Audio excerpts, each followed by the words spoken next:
हम सब चाहते थे कि अयोध्या में रामलला का मंदिर जहां उनका जन्म बना था वही, मगर ये कांग्रेस उनको लटका रही थी, सपा उनको भटका रही थी, बसपा उसको अटका रही थी।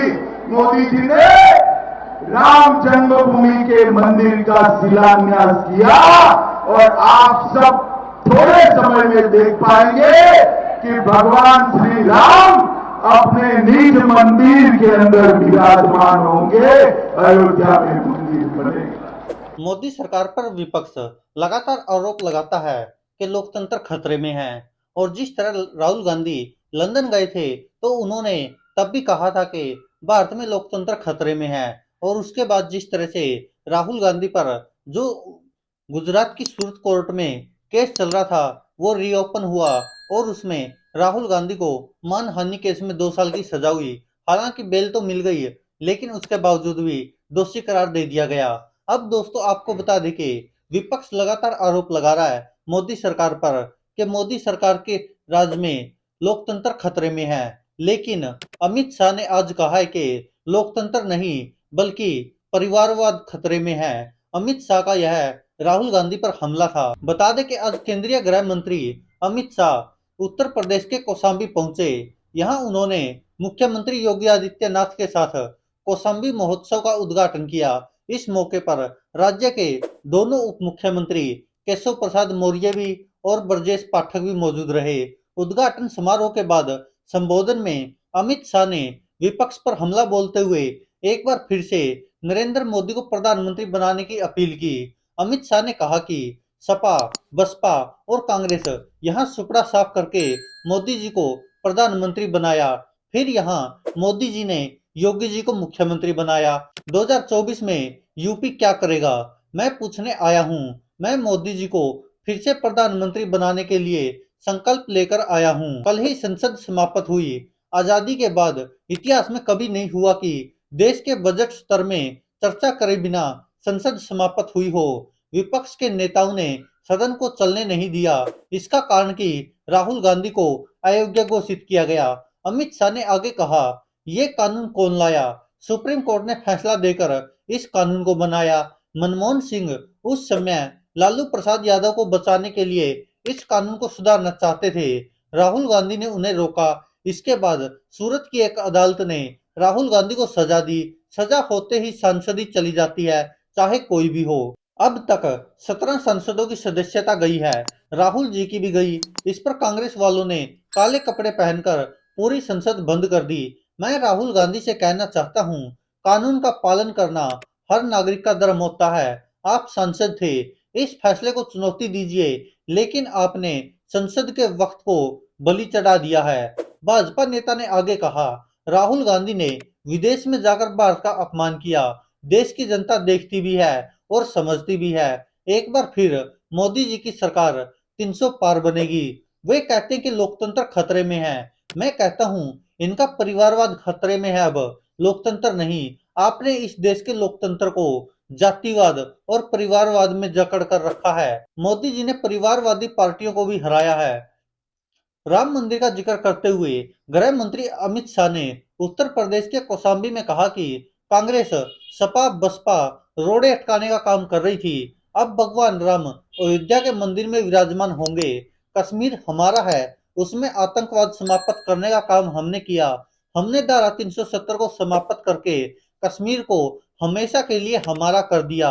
ये कहना है गृह मंत्री अमित शाह का कौशाम्बी महोत्सव में उत्तर प्रदेश में। लेकिन दोस्तों आपको बता दें, जहां गृह मंत्री अमित शाह वापिस विपक्ष पर हमलावर है, तो वहीं पर कांग्रेस मोदी सरकार पर हमलावर है। जहां मोदी सरकार की तरफ से भाजपा ने एक ही नारा चुना हुआ है कि राहुल गांधी माफी मांगे, जिस तरह से लंदन में देश का अपमान किया है, तो वहीं पर कांग्रेस के पास हजारों जवाब है।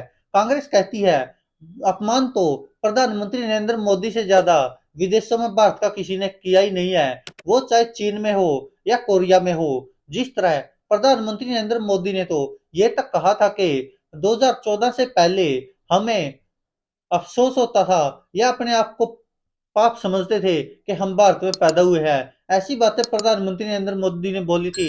जो कि वीडियो आजकल सोशल मीडिया पर आपको वायरल होती दिख भी गई होंगी। लेकिन आपको बता दें कि जहां एक तरफ बार बार विपक्ष एक ही आवाज उठा रहा है कि आप अडानी मामले की जेपीसी जांच क्यों नहीं करवाते, उससे साफ हो जाएगा अडानी ने घोटाला किया है या नहीं किया है। क्योंकि जिस तरह हिंडनबर्ग की रिपोर्ट आई थी उसके बाद से अडानी मामला गरमाया, और जिस तरह अडानी तेजी से अमीरों की सूची में ऊपर जाते जा रहे थे उसी तरह अब वापस नीचे भी आते जा रहे हैं। लेकिन भारतीय जनता पार्टी के नेता और कहीं ना कहीं खुद प्रधानमंत्री नरेंद्र मोदी भी चुप रहकर अडानी का समर्थन करते हुए नजर आते हैं, लेकिन उस पर कुछ भी बोलने को तैयार नहीं है। राहुल गांधी ने यह संसद में मुद्दा उठाया था, उसके बाद से पूरा विपक्ष हमलावर है, और खासकर दिल्ली के मुख्यमंत्री अरविंद केजरीवाल और कांग्रेस के राष्ट्रीय अध्यक्ष मल्लिकार्जुन खड़गे, राहुल गांधी के बाद इन दो नेताओं ने इस मुद्दे को संभाला हुआ है। और अरविंद केजरीवाल ने तो अब जिस तरह से आम आदमी पार्टी राष्ट्रीय पार्टी बन सकती थी लेकिन अभी तक बनी नहीं है, उसके लिए प्रधानमंत्री नरेंद्र मोदी और भाजपा को ही दोषी ठहराते हैं।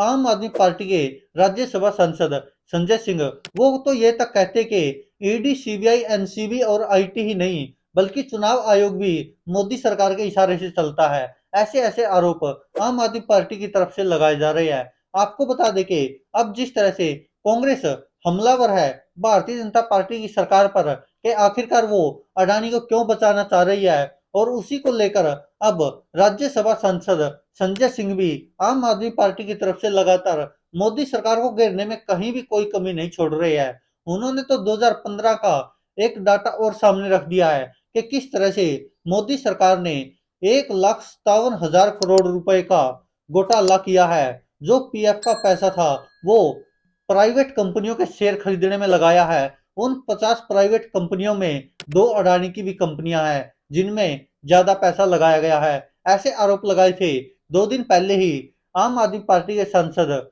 संजय सिंह ने, लेकिन अभी तक भारतीय जनता पार्टी इस पर कोई भी जवाब देने से बच रही है। आपको बता दें कि जहां विपक्ष चाहता है कि अडानी मामले की जेपीसी जांच हो और अगर अडानी ने घोटाला किया है तो वो देश के सामने आए, लेकिन बार बार विपक्ष की तरफ से एक ही संदेह जताया जा रहा कि अडानी ने मोदी सरकार को बनाने के लिए जो पैसा खर्च किया था उसके बाद मोदी सरकार बन गई तो अडानी वो वापस वसूल कर रहा है।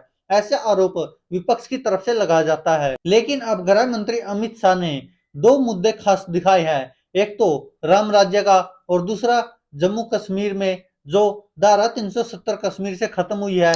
वो 2 मुद्दे अहम है भारतीय जनता पार्टी के लिए, क्योंकि शायद कांग्रेस वो काम नहीं कर पाती जो भारतीय जनता पार्टी ने किया है, वो चाहे राम राज्य का हो या फिर धारा 370 खत्म करनी हो या 3 तलाक खत्म करना हो। ये ऐसे फैसले थे जो भारतीय जनता पार्टी को शायद कई सालों तक ऊपर रखेंगे कि हाँ भाजपा ने ये अच्छे काम किए हैं, जो शायद कोई भी विपक्षी पार्टी में से अगर सरकार में होती तो नहीं कर पाती। लेकिन इन्हीं मुद्दों के सहारे अब भारतीय जनता पार्टी एक बार फिर 2024 का लोकसभा चुनाव लड़ने जा रही है, और इस बार भी प्रधानमंत्री नरेंद्र मोदी का चेहरा ही आगे होगा और उसी के आधार पर चुनाव लड़ा जाएगा। दोस्तों, अब आप क्या कहते हैं इस पर?